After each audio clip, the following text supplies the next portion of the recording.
This episode of the Ottawa Entrepreneurs Podcast is brought to you by Extension Marketing, the marketing agency that specializes in unique needs and budgets of small to medium-sized businesses. They provide turnkey marketing solutions that get results. You can find out more today at extensionmarketing.com. Now here's your host, Pat Whalen. Thanks, Joshua, for taking the time to join us today. Thanks, Pat. Thanks for having me. Can you tell us a little bit about your business, Joshua, please? OCR Academy is it's an obstacle course training facility. Essentially, it's imagine if CrossFit met obstacle course racing. They had a baby. That would be my class and my workout. It's a family focused fitness facility. So we have, if little Timmy at 7 wants to go play on the obstacle course while dad and mom go do weight training, you can do that. We have classes for kids. We also have classes for adults. Summer camps, birthday parties, team building, and family fitness. And how long have you been in business, Joshua, with this particular business? We're 9 years. So 2025 will be the 10-year mark. We started in September of 2015. Well, congratulations. As you know, the statistics are not kind to businesses past kind of the 5-year mark. So congratulations. That's awesome. Thank you. I was actually I was able to. Oh, can you hear me? Yep. I was within it was within the first 3 years I was actually able to start seeing. It was within the first year that we started seeing a profit, and I was paying myself by year 3, and then by year 5, I was able to kind of walk away. I only had to be there for a couple hours every week, and I was going to start focusing on something else, but then. 2020 happened. Everyone had to take a halt. So it's been luckily I own an obstacle course facility. So overcoming obstacles, kind of what we do. Nice. And what were you doing before you started this? I was a personal trainer, and then I worked for Spartan Race. So I got into physical fitness. I worked for Good Life, Anytime Fitness, and personal training. Then I developed my own kind of like boot camp sort of thing. And then I discovered Spartan Race, and I went and did my first race, and I fell in love with it. And I did that for a year. And then the following year I applied for a job, and then I worked for Spartan Race. And then so I would do my personal training and group classes for the year, but then for the summer I would go work for Spartan Race and building the obstacle courses across Canada. And then while I was doing that, I got to work with one of the franchisees directly. And I guess I was doing market research without even realizing it, because, working for Spartan Race, it was tough, it was long, it was hard, the pay wasn't the greatest. It was just enough that they covered all of our expenses, so it was all right, but the sleeping on course, sleeping on the ski hills, it wasn't the best accommodations. But I got valuable market research, because at the end of every race, I'd always ask people, how did you like the race? What was your favorite part? And so they said, I like this, I love that. But the one thing that I do wish is that if there was somewhere where I could go and train for it.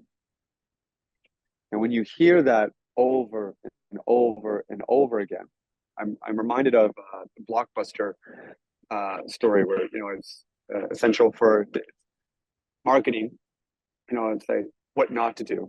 The organizers of Blockbuster were like, you know what? My clients, they love going to my store, talking to my clients, picking up a VHS, rewinding it, bringing it back. They love that. No, we just want to be in our comfy pants and be downstairs and click a button and find the movie that we want. And they had all the rights to all the movies that they had. All they had to do is just put it on the internet and charge a membership fee. But no, they didn't listen to their clients. So I was listening. So I had an opportunity where I could open up an Anytime Fitness. I actually reached out to Greco Fitness, and I had about $100,000 that I could invest in, and they never returned my phone call. So wow. Then I read the book called The Purple Cow. And then when you hear enough about what people are wanting, then I was talking to one of the franchisees of Spartan Race, and I said, wouldn't it be cool to have a Spartan gym, place where you can train? Like, there's like 20,000 people going to these races. If I could just get 1% of those people for an entire year. That will be a membership base. What do you think? I said, it's a good idea. And then the more and more I read about it and heard people talking about it, I was like, okay, I think there's something here. And I just decided to take a chance and do something that really nobody else is doing. Nobody else has combined obstacle course racing and CrossFit in the way that I'm doing and making it accessible for the entire family. I've got Nice. kids on the Concept 2 rowers. I've got 10-year-old girls on the ski machines. I've got kids climbing up 8-foot walls as well as adults, and monkey bars and lifting weights and doing carries. And yeah, it's almost like evolutionary fitness, trying to remind people what we did before Good Life, before Any Times or any of those things, before dumbbells. What did we do to stay in shape? Yeah. You realize that for a lot of those kids, that Blockbuster reference, we'll have to explain to them what Blockbuster even was. Yeah, true. Yeah. It was so archaic back then. How did you guys live? No, we're sounding like our parents. Exactly. When I was a kid. Yeah. When you mentioned a purple cow, is that the Seth Godin book? Yes. Yeah. So for anyone listening, I have it as well. I wanted to clarify that's the one I was thinking of, and it really is. It's a short, but it's a really impactful read. It's I don't know how old it is. It's probably about 15 years old now, maybe 10 years, but it's still relevant. I find. Agreed. It's the way I explain it to everyone is that imagine, why would you buy eggs and milk from a farm? Chances are because one, you either know the farmer or you've heard about the farm. But let's say, for instance, you don't have those two. And you're driving down a farm field and you see a black and white cow.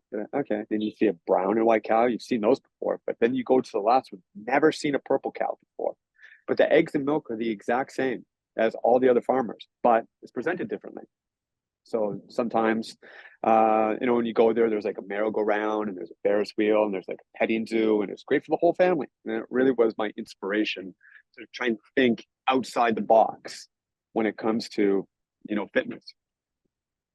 And Joshua, were you always interested in fitness, like from the time you were a kid? Is this like a natural, or is it something you developed later on in life and fell in love with it? We can go deep if you want. Give you kind of the origin story. It's up to you. Cool. I was born prematurely, and I was born in the bottom 8 percentile of survival. I had a failure to thrive multiple times. I was a survivor from the very, very beginning. Then raised in the foster care system. I was raised to believe that I was just worth $20 a day. I did figure skating a little bit here and there, but then I had no real guidance to keep me kind of in line with having somebody remind me that physical fitness is good. A movement is life. I think it should be part of your hygiene routine. Every day, hopefully, you brush your teeth. Every day you should exercise in some kind of way. So I didn't really have anybody to remind me of that and keep me accountable. So I got to a point where my mentor, the person who adopted me, I was kind of going through a rough patch in my life. This is fast forward to, I'm in my 20s now. Still wasn't really into exercise, or really, I didn't play any sports. I didn't play competitive sports since I was at 14, and barely went to the gym, drank a lot, had no real sense of purpose or direction. And then my mentor called me, and this is after my fiance had a miscarriage, our puppy died, I got laid off from my job, and then my foster brother, one of my closest friends, died in a tragic car accident, all in the span of a year. Wow. And I didn't have the tools to kind of deal with that, and life just really hasn't happened to me by that point, considering that I did have a lot of obstacles to overcome growing up. Yeah. But when I got that phone call from my mentor, he was just finishing up a meeting with a bunch of people who are going to carry on his life's work when he's gone. My mentor at the time was Max Keeping, who's a local broadcaster here in Ottawa, kind of a local celebrity, the anchorman of Ottawa. And he kind of welcomed me into his circle and into his tribe, and we had what we call the family of choice. But at this point, I've been separated. I lost my brother, I have a job, I have future child, no puppy, like really no sense of direction or purpose. And when I got that phone call, now all of a sudden, now it seems like I have no future. And what am I here for? To carry on whose life's work? I guess nobody. So I thought I didn't have any direction. While I was going through this and through my separation, I was able to, we had a puppy and I had another dog, Buster. And Buster literally saved my life because I had a bottle of Oxycodone and a bottle of extra strength Tylenol and a bottle of Jack Daniels. And then I wanted to go to the canal and do what those three things, those combinations could do and just haul it. But then Buster came in and looked at me to take him out for a walk. And I dawned upon me without even realizing it that this is my purpose. Like if I do this, who's going to take care of Buster? Who's going to walk him? Who's going to feed him? He's just going to be left alone, stranded.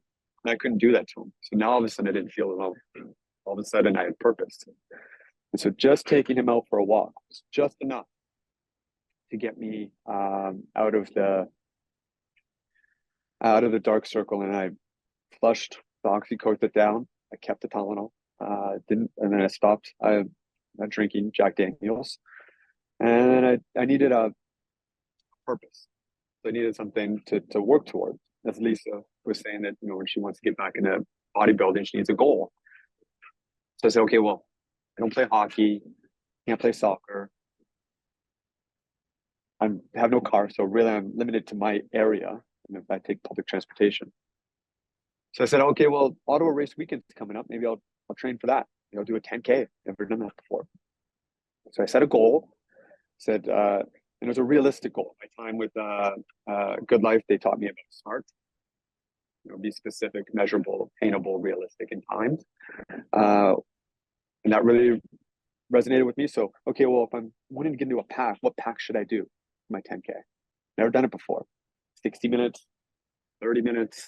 And where do I fit in? And I knew that 30 minutes would be too aggressive. That's not a SMART goal. An hour, okay, maybe. Well, let's go right in the middle and let's do 45 minutes. So I said, okay, I want to do 45 minutes. Trained, got myself out of the couch, off the couch, transformed my body. I got rid of 30 pounds. Like my before and after picture was just somebody who was very soft, just somebody who was very well defined and shaped. And then I went to race weekend and I did my first 10K in 42 minutes and 30 seconds.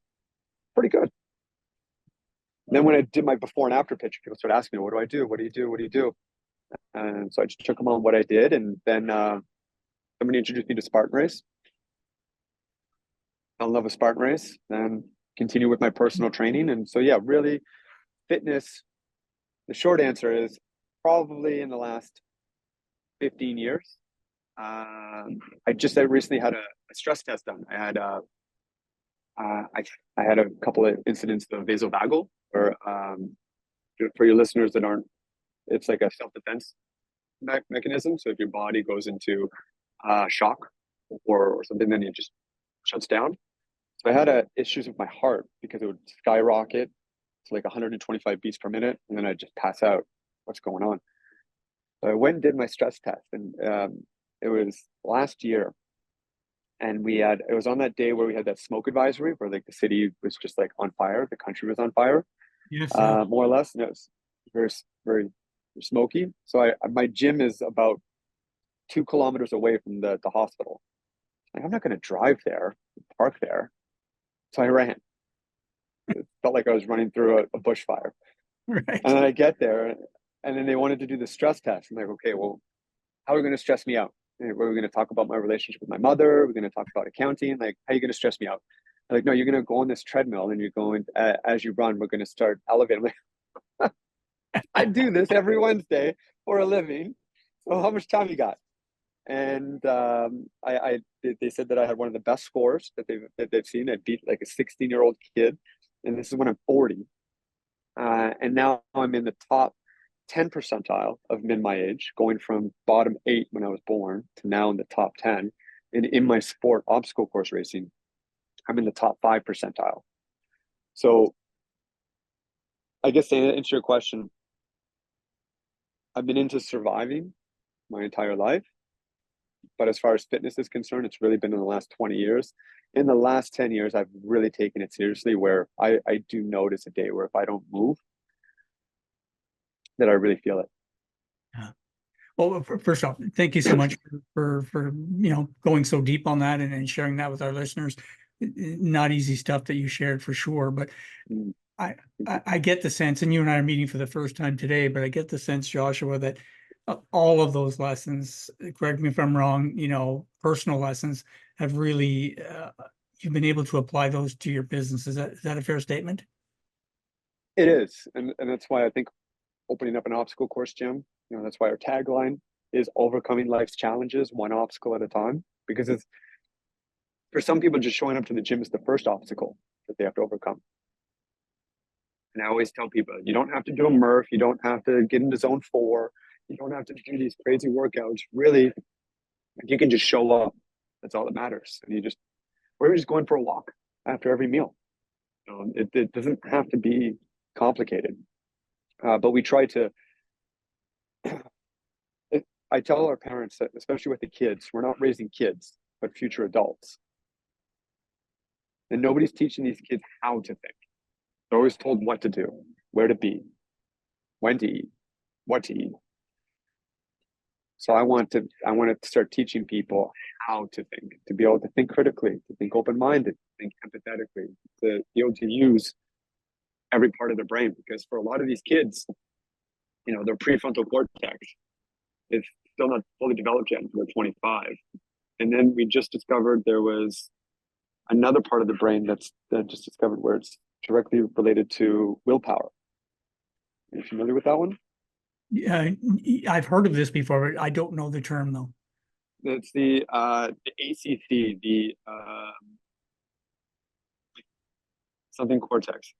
Okay. The part of the brain that I have to start remembering. But anyway, yeah. So we wanted to help those kids and adults be able to do difficult things every day. And for some of them, just showing up to the gym is the first obstacle. Wow. So, if we had to apply some of those life lessons to anyone listening that's running a business that may be struggling, is there one or two things you can point to and say, this is how I applied it to my business and that's how I was able to overcome that particular business challenge?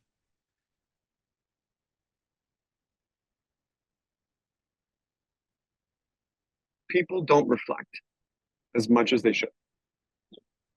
You're going to make mistakes. Mistakes aren't the end. They're just the middle part of the equation, right? Imagine if a teacher asks a question and you raise your hand and you answer and then you got it wrong.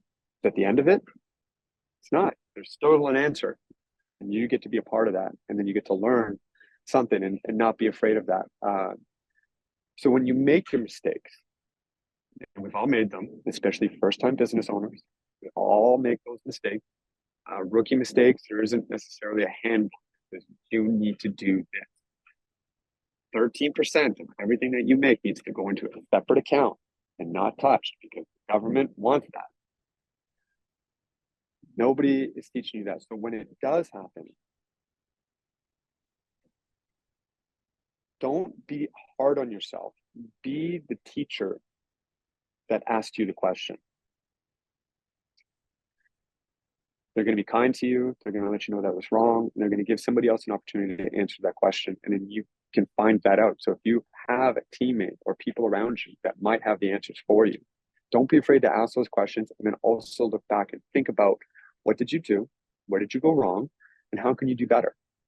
And then so that when you're put in that situation again, then you're better prepared because you have those tools. One of the scariest things for me is I was to be 50 years old and still think like I'm 20. Have I not been humbled? Have I not learned anything? Have I not reflected in where I'm not at where I wasn't at my very best? Reflect on that. How can I become better? Thank you.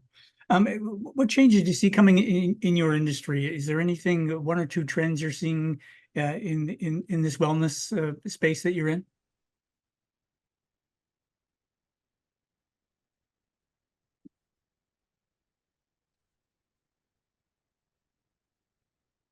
I think the virtual stuff is becoming more and more popular. I think that there was an option for that. I'm hoping that it remains as an option, but doesn't become quite the dominant. I mean, at the end of the day, people are moving and they're being active. That's what's important. I think that there's going to be an embrace in technology. I think that there's going to be a huge demand for that. Orange Theory Fitness was right on point with their heart rate monitors and really kind of concentrate on the zones because that's important. Yeah. I think that that will probably be a big influx, and I think it's be smart for longevity because anything that can be timed can be measured. Yeah. So, you know, if you're in a certain zone for a certain amount of time and then you see the result, how can you measure that? How can you improve on that? So I think there's going to be a huge demand in technology. With kids in particular, trying to embrace that as well.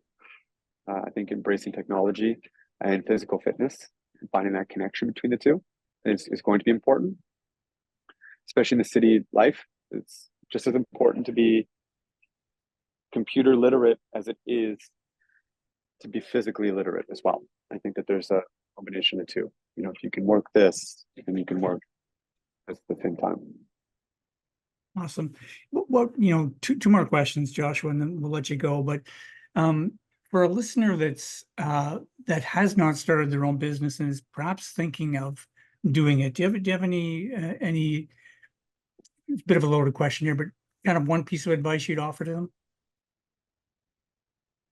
Don't be Blockbuster. Right. If there's enough demand and if there's enough interest in it, then I think that then do it. Be the first.